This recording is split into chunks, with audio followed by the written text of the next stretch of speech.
going on? It's your boy Luke here with our round 3 prize picks targets for this week's Wells Fargo Championship. In this video, be real quick, concise, to the point. I'll be covering my top 5 props here for the third round, as well as some of the research I've put into them. So we'll talk about the weather, of course, how the golf course should be playing here on Saturday, so you can go out there, tail if you want to, but of course, also make your own cards. So without further delay, let's go ahead and hop right on into it. All right, on the screen you can see data golf. We'll use that for the research, and you can see it played really difficult, 2.6 shots over par, which might have been actually a little bit more difficult than we expected, but either way, it was windy, it was rainy all day, and you're going to see a similar thing here for Saturday. So if we hop over to the weather, you'll see that there's 30-mile-an-hour wind gusts for most of the day. The sustained winds are the 13 to 15-mile-an-hour range, which in general is going to cause these players problems. But also, you can see the precipitation down here. There will be rain for pretty much the entire day, which on Friday, you saw what that caused, which was havoc. Players missing left and right, and a scoring average here on Saturday is probably going to be close to what we saw on Friday. So expect a lot of carnage out there, and in general, a lot of high scores. Hopping into the prize picks board, you'll see that first off, we have 3 overs and 2 unders, and to find the overs was a little bit more difficult. Because of the scoring average, I'm not looking at strokes for taking the overs. I'm going to be taking a look at birdie or better. So first and foremost, we have Matthew Fitzpatrick at 3.5 birdies. He's one of the few players that was able to take advantage of today's conditions. In fact, shooting 2 under par. He made well over the 4 birdies necessary for his prop today, and I wouldn't be surprised if he replicated that for Saturday. He's an extremely well-balanced player, gains across all 4 major statistical categories, and gains pretty significantly at that matter. So doesn't have a weakness. It's what you're looking for when things are going to get extremely dicey. So certainly somebody I'll be taking the over on. Next up, we have Siwoo Kim at 3 birdies. Now, a little bit less well-rounded, but also more of a prolific birdie maker. He's had success in the past when we've seen some nasty conditions, most notably when he won the Players' Championship. Those were some pretty nasty conditions. And then, of course, over the years, we've seen him have success at Sedgefield, a few other events where we've seen some high winds, that kind of stuff.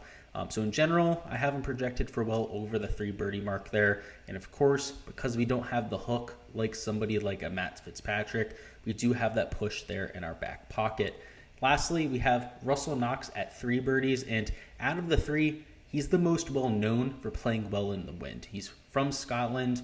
Time and time again, when we get super difficult conditions, Russell Knox is able to take it under par. So I actually considered taking the strokes number on him, which is at 71.5. But given that we can push here at 3 birdies, just felt it was a little bit safer to go this route. Tomorrow, you could see some tee shots that end up in the marsh that completely eject these players on their strokes props. And I don't want to be there. It's just a trap waiting to happen, a disappointment waiting to happen. So at 3 birdies and better, somebody I'm taking the over on. And as you would have guessed, the 2 fades are going to be on strokes. Given the difficult conditions, taking the over on Jason Day at 70.5 is a no-brainer for me. He's, of course, in the lead right now, not going to be very aggressive, doesn't really have all that much incentive to be all that aggressive, quite frankly. And in general, he's got a good game for this golf course. You know, I played him in fantasy. He was somebody that I actually did support here the first 2 days on a few of my side cards. But in general, at 70.5 strokes, I'm expecting him to shoot closer, 71.5, 72, something in that range. I mean, the scoring average is going to be right around 72.5, maybe 73.5 tomorrow. So in general, I don't expect him to be all that aggressive. Players that are at the top of the board tend to have one bad round at some point, and I know that's kind of lazy analysis, but it's just true more often than not. You see a lot of negative regression with some of these guys up top, particularly when they're not on that John Rahm level. And of course, Jason Day, a former world number 1, used to be on that type of level, just not that same type of guy anymore. But lastly, we have Tony Finau at 71 strokes.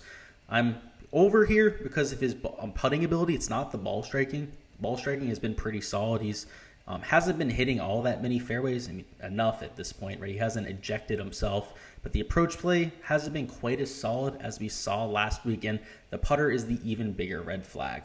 Last week, couldn't make a putt for his life outside of Sunday, and given the conditions tomorrow, unless he's making those 10 to 15 footers for par that he's inevitably going to have, it's going to run into some issues. So at 71 strokes, I have him projected for closer to 72 there. So, kind of like a Jason Day, almost a whole stroke of leeway to lead with there. But in either circumstance, the guys that I'm going to be fading here on the slate, they're trying to get to the 12.5x mark. Because we have the 3 overs and the 2 quote-unquote unders here with the fades, you see this does pay out 12.5. But like per usual, I'll be putting in some 2-leg powers, 3-leg powers, 4-leg flexes, all that sort of fun stuff. That's all I've got here for round 3. Before you hop on out of here, go ahead and comment down below what your favorite prop is. As per usual, going to have another video tomorrow night. So for round 4, look forward to that. If you haven't already liked the video, make sure you go ahead and do that. If you haven't already subscribed and want to see those videos to come, make sure you go ahead and do that too. I appreciate you. Best of luck here for round 3, and let's get it.